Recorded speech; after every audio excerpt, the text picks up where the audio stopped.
Welcome once again to the lecture series on transistor. In this particular lecture, we'll try to solve a numerical to find the DC load line and the optimum. So let us start with this question. So we have to determine the Q point and we need to draw the DC load line. Now what are given? The circuit diagram is given, so different values of the resistors like RC. Then here we have RB.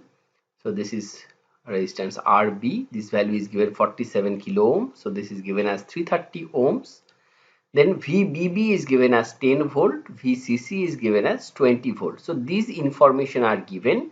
In addition to another information is given, beta of the transistor, that is given as 200, and it is also given that it's a silicon transistor. So silicon transistor, that means VBE is 0.7, that we need to consider 0.7 volt. Okay, so these all are the given information out of which we have to find the DC load line and Q point. So let us first try to draw the DC load line.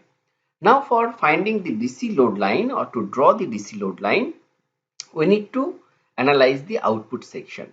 Now in this analysis of the output section, here we have to apply the KVL at the output section or at the output loop. So what all drops we have? We have VCC, we have drop across RC, that is ICRC, and VCE.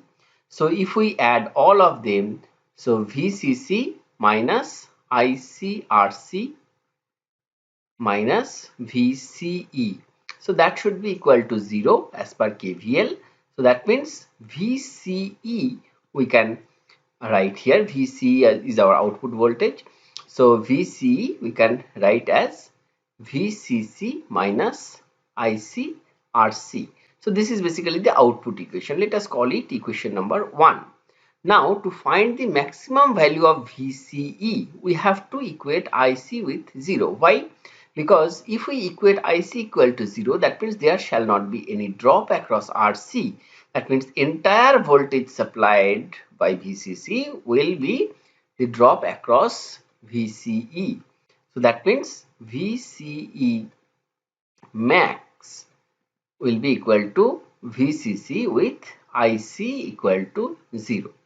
Similarly, we can find IC value maximum, max IC value we can get as VCE. If we equate to 0, then we'll be getting it as VCC by RC. That means with VCE, that is we are equating with 0.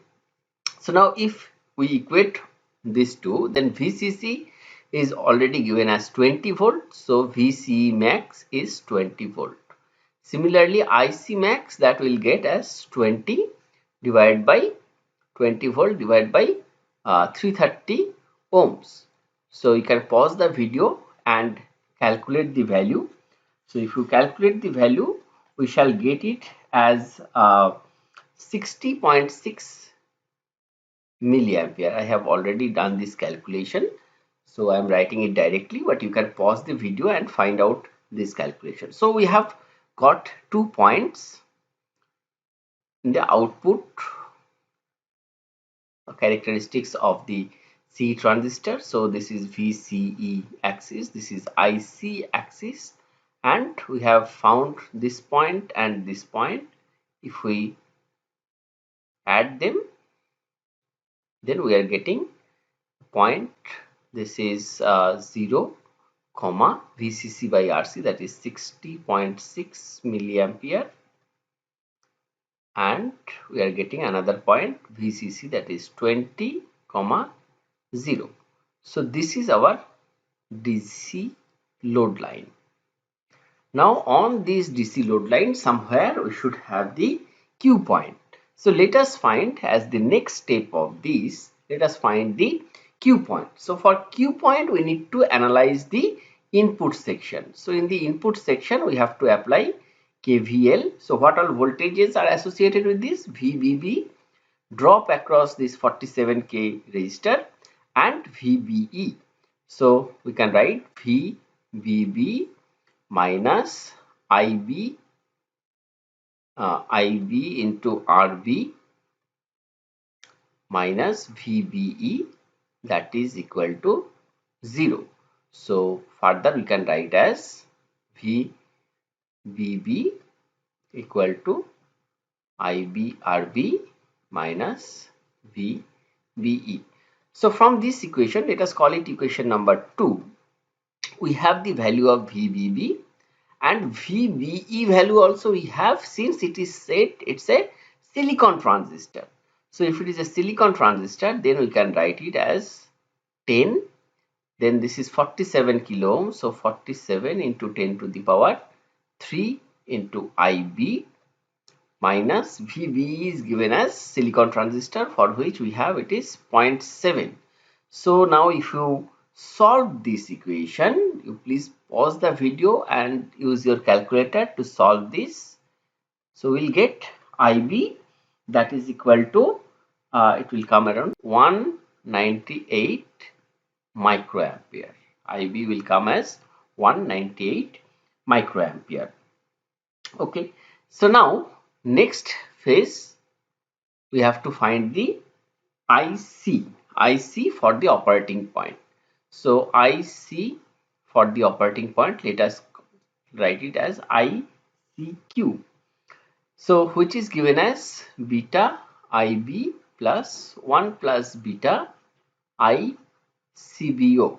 Now here in this question ICBO is not given. Since it is not given, we shall neglect it to 0. So that means we can write it as ICQ, that is equal to beta IB only.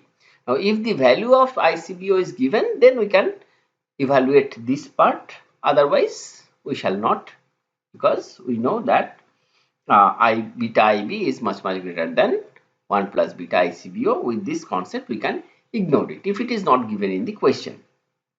So now from here what we find that ICQ we have to find beta into IB. So that means 200 into 198 microampere. So 200 into 198 microampere. So how much it is coming? Let us do the calculation. So this should come around 39.6 milliampere. Then next we have VCE. So VCE, if we put this value in the given equation, that is VCE is equal to VCC minus ICRC. So in this equation if we put this value, so 20 minus, here instead of IC we'll put ICQ, that operating point value. So here 39.6 into 10 to the power minus 3, and RC is given as 330 ohms. So if we evaluate this, please calculate it, pausing the video, please calculate this one. So we shall get, this is something like 6.93 volt. So we have got 2 points, one for which ICQ is 39.6 milliampere, and here we have 6.93 volt. So now we can draw the complete picture for the operating point. We find it. This is our DC load line. So IC, which is in milliampere, and VCE, which is in volt, and we have found the DC load line. So this is 20,0, this is the point, and this is 0,60.6 milliampere, or even if we don't write milliampere, nothing will happen, because here we have already given milliampere, and we have got the Q point. Now Q point, what is the coordinate for this? It is 6.93 volt. comma 39.6 milliampere. So this is our Q point. So this is how we need to solve this kind of problem. So once again, a quick revision. So what is given, that we have to determine the Q point and DC load line. What all are given, first we need to list them. So that is the step 1. And many a times this circuit may not be given. So we have to draw the circuit. Without drawing the circuit, it is having no value.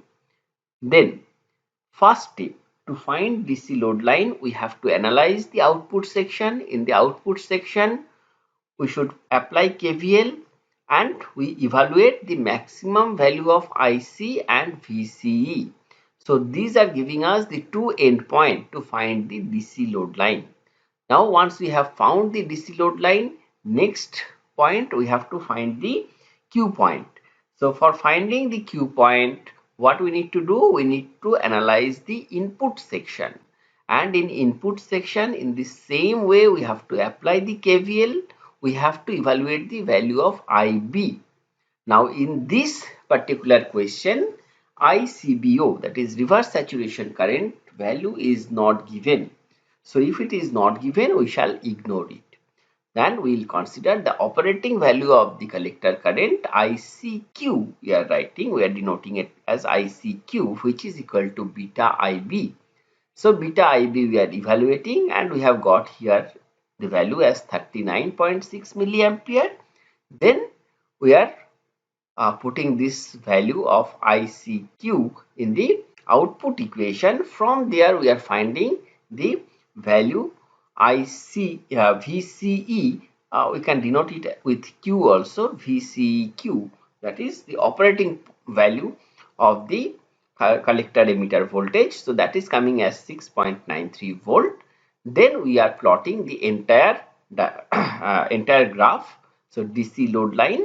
On the DC load line, somewhere we are showing this value, Q point, value of the Q point, coordinates of the Q point we are drawing. So this is where our numerical is complete. So each step we need to do correctly. We should not jump any step.